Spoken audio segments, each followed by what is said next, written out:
We all experience challenging and difficult situations in life. In the face of these complexities, it is not always clear how to respond, what to do, or what to avoid. It's easy to get stuck in these moments and stop moving forward in life. Wholeness with Naomi is a program that explores our experiences with such encounters and provides tools and strategies that can enable anyone facing these hardships to continue walking their path in life. We can't wait to meet you on this journey. Tune in, your life is about to change for the better. Welcome to our program, Wholeness with Naomi, where we talk about difficult and different situations that we find ourselves in. More importantly, we talk about some of the tools that you can use as you navigate in this difficult and different parts that you may be finding yourself in. Today we are tackling a painful, but it's a reality for some families, not only in Harare and Bulawayo, but in Zimbabwe at large.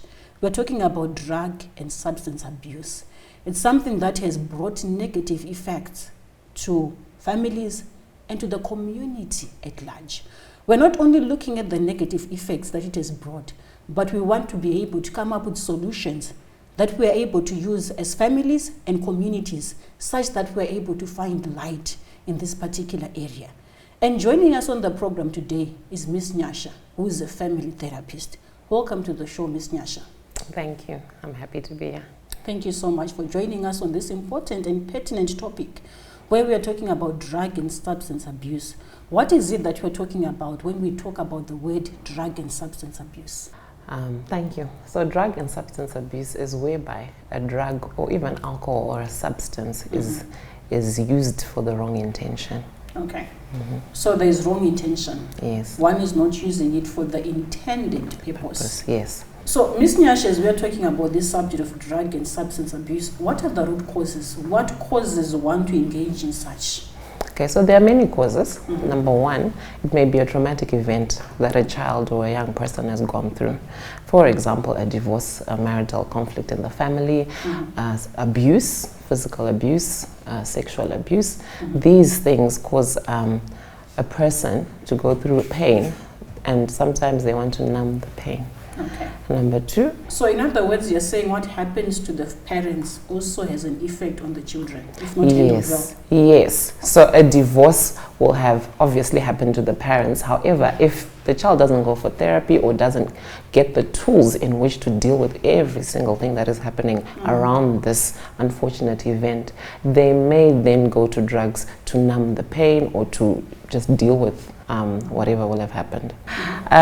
People like to fit in. We all have this need to belong. So sometimes a child, if they do not have a strong value system or they don't know who they are, they will end up in drugs because they want to fit in, because everyone else is doing it. And then it ends up being a bad thing for them. Okay. And then some people just want to try out something, and then you end up being in an addictive cycle, something you never thought would happen to you. I know of a situation where a child just decided just to try it once, and they were addicted to this particular drug for life. Yeah. Okay. I want to take you to the third point that you spoke about, where you spoke about curiosity and experimenting, mostly for the young adults. Are there any factors that puts one in a place where they want to experiment, or that also puts the drugs closer to them such that they are able to experiment? I hope you understand where I'm coming from. Like, for one to be able to experiment, there has to be access. Yes. So it's also, I think it starts with the company that you surround yourself with. If you're around people who behave in these ways, or who like to experiment in dangerous things, then yes, you are definitely going to be tempted to do it. So it's really your surroundings. Where do you find yourself? I know with our teenagers these days, they'll see the vapes and they're all bright and fruity and they smell nice, and they're just intrigued. How would this feel if I did it? They want to try it out. And they want to try it out. And then the next cause, sometimes it's the family environment that young adults find themselves in, teenagers find themselves in, then situations at home where the mom and dad are actually abusing substance. It's also something maybe they've grown seeing, because maybe one of the parents takes cocaine, for example, and it's right there. So it's not difficult for them to find a drug that they can abuse because it's in the house. There is access to the substances. Or another example is where they've seen their father taking alcohol and abusing alcohol, and that's all they see, therefore that's all they know, and then tend to then deal with problems with what they are seeing in the home. I think, you know, it's, as you're talking about all these points, it puts one in a place of reflection, because at any given time there's an opportunity for one to actually get either access or just want to say, let me try this out. Exactly. Because there are so many different ways that one can engage in. Initially it's just drug abuse before it ends up to addiction. Are there any early warning signs that as parents or caregivers are able to look out for, where, for example, a child has started taking drugs and they're able to notice or see that? So first of all, there are behavioral changes. However, for you to be able to see that behavioral change, it means you need to know your child. So you need to understand how they are on a normal day. And when the behavior changes, that's when you then have to raise the red flag and ask yourself what's going on. So an example of a behavioral change is they are normally very happy, and now all of a sudden they are isolated, they're withdrawn, they don't want to go out as much as they normally do, they are lethargic, they have low energy, and sometimes it's red eyes and dilated pupils, where you are noticing that this is not how my child normally is. Another sign or warning sign is they talk too much compared to how they normally talk, or they're talking slowly and their speech is a bit slurred. Sometimes it's also irritability. Normally your child is very pleasant, and suddenly they are now irritable, and you're not understanding where that is coming from. Okay. How different is it, you know, where a child is entering adolescence or teenhood? Sometimes withdrawal is something that is one of the common behaviors. They want to be in their room alone. How different is it? Can you differentiate it as a parent to say this is normal teenhood and this is now maybe something I need to watch out for or look at? I think if you are not sure that whether this withdrawal is because they're being a teen and they're adjusting to teenager, look for other signs. Because sometimes, yes, it might not be easy to tell the difference, but look for other signs. Like I've just mentioned, you know, sometimes it's low grades. They were doing well, and then suddenly the grades are low. These sudden changes. So it's not one factor only, but look at also other things surrounding the child. Yes. I think that is quite important, viewers. One of the key things that Ms Nyasha is talking about is connection. Connecting with your child, knowing who your child is. For you to be able to identify these early warning signs, it has to come from a place of awareness and knowledge. Who is your child? What is different? How are they operating differently from what you know about them as they go about their day-to-day activities? That requires intentionality on your part as the parent, where you know who your child is, for you to be able to identify this is something which is amiss, this is not how my child normally acts or operates. Know your child as a parent. Viewers, let's take a short break to join me in the next segment. Thank you.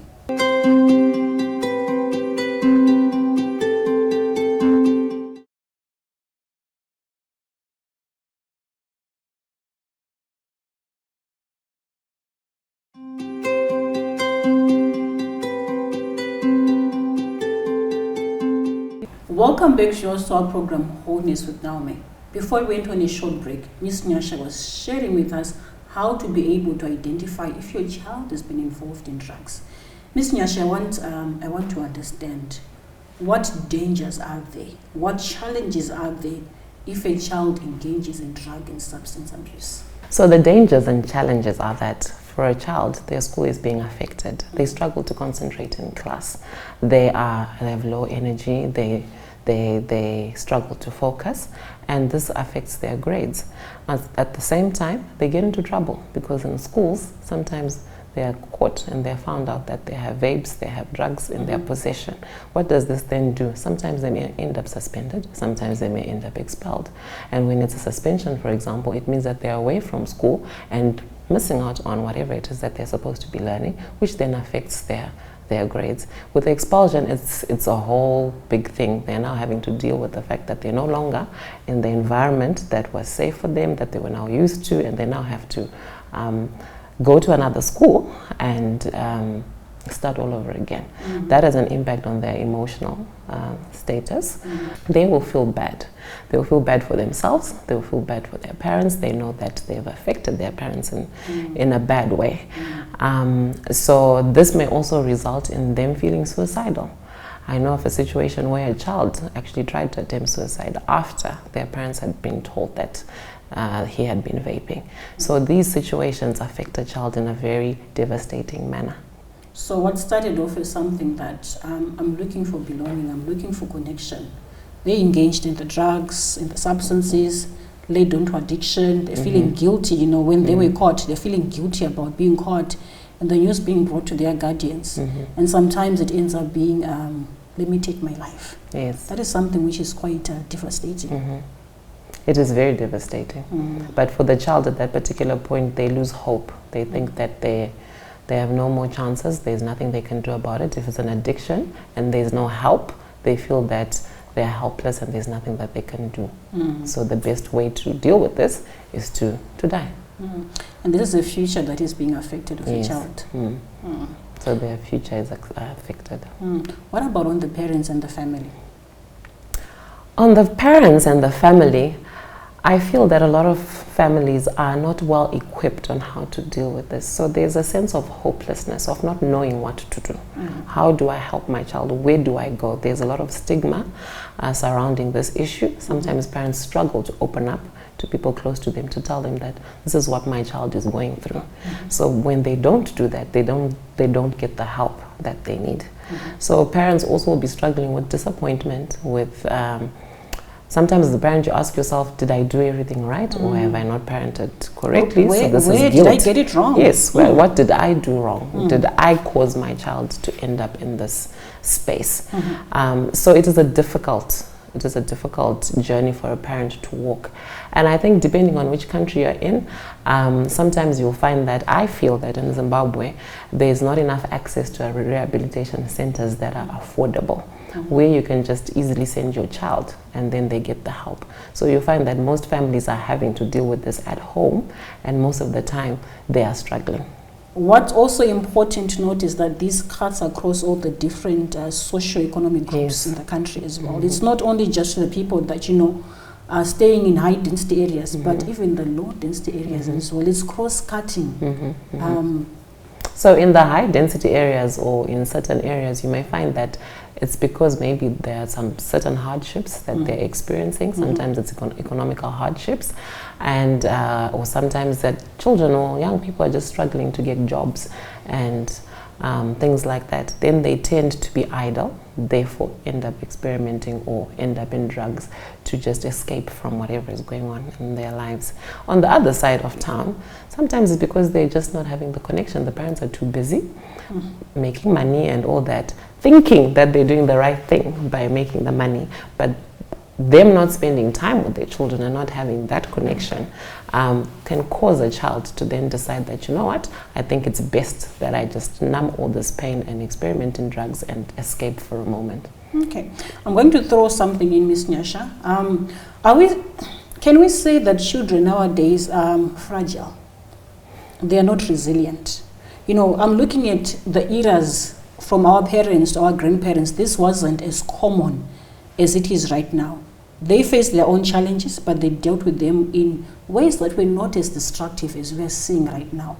Can we say there's something that needs to be corrected in the parenting, where we're raising children who are fragile, who cannot overcome the challenges, the difficulties that they are going through in their own lives?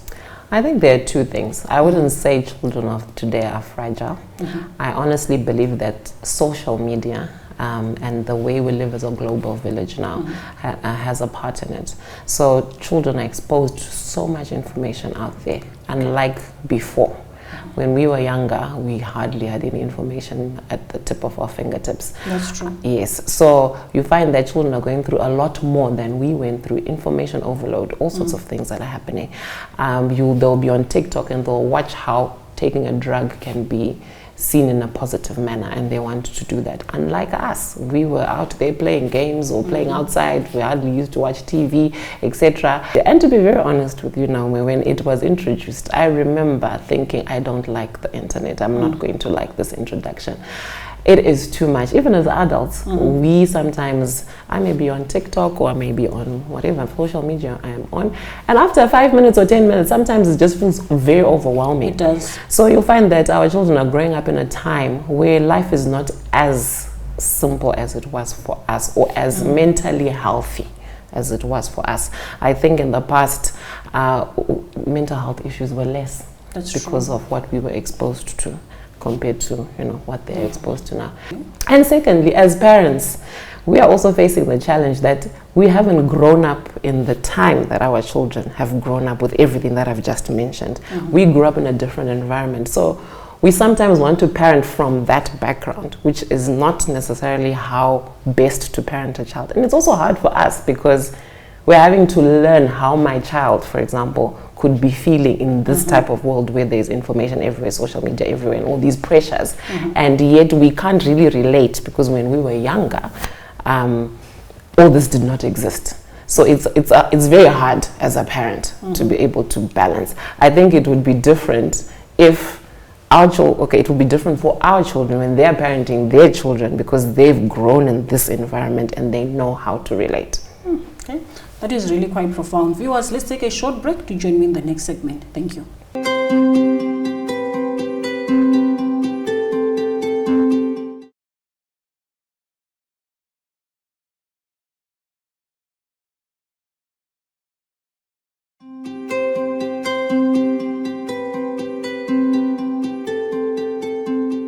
Welcome back, viewers, to our program Wholeness with Naomi. Before we went on a short break, Ms Nyasha was sharing with us about the subject of drug and substance abuse. Ms Nyasha, I want to be able to understand. One of the things that you mentioned earlier on when we started was the stigma surrounding the subject. Where if I'm a parent and I've seen that my child is taking drugs, I have nowhere to go, especially when the community is concerned. How can we break the stigma in communities? We are judgmental as communities, and we need to stop being judgmental. We need to be gracious to each other. I think, for example, if in my neighborhood I know of a child that I see on a daily basis walking around and is clearly abusing substances, I should reach out to that child. How many of us actually stop and talk to our neighbors and say, you know what, I know this is your child. How can I support you? But we all just look and ignore what's in front of us. I think we need to be involved in each other's lives as a community. As a parent of someone, of a child that is abusing substance, or a young adult that is abusing substances, I encourage you to break the stigma by not punishing yourself and not feeling that you have failed as a parent. When you don't punish yourself or feel like you failed as a parent, you then reach out to people. If you feel no shame, there's no reason to feel the shame. That's how we break the stigma. There is no shame in this issue. It's an issue that is affecting a lot of people. You're not on your own. When you speak up, then people can also come and help. As people in the community who are seeing this, I think my own challenge to myself is reach out and say, I can see this is an issue. As a school, for example, in a school setting, I can reach out to a parent and say, if you need any support, we are here as a school to support what we are seeing is happening with your child. That's what we can do as communities. And one of the important things that's coming out is, viewers, as you're watching, Chawana Mumwinas. It's not an issue of pointing fingers at the other parent or the other family, but how can we collectively work together? When we join hands as families, when we join hands as communities, something that is even as destructive can have a little effect on us because our hands are joined together. We are stronger when we are united and saying, let's fight this thing that's in our community. Let's take it out such that we have an environment which is safe, where we are able to parent our children well and for them to grow into responsible adults. Let's go on to the parent. So initially you said for you as the parent, it's about looking at yourself not with guilt, but to say this is a problem that is in the family. It's not a reflection of me as a person, but how can we build safe spaces for the parent and the child such that they're able to dialogue and talk about the issue at hand? So this is where we create connection between our children. I want to emphasize the importance of having a very good relationship with your child, creating a relationship that is intentional. Do you show love to your child? Do you spend time with your child? When we create a safe space for our children and a connection with our children, children then do not struggle to open up. They can come to you. Let's say, for example, they're at school and someone brings some drug to them. They're able to come home and say, you know what, Mom, today this is what happened. Nas, this is what happened. This guy came and showed me some form of drug. Once you are told that by your child, instead of shouting at your child, listen, hear them, create that safe space for them, ask them, probe them, tell me more. How are you feeling about this? That sort of conversation is what you should have with your child. Children should know that they can come to you about anything. And that comes from creating a safe space.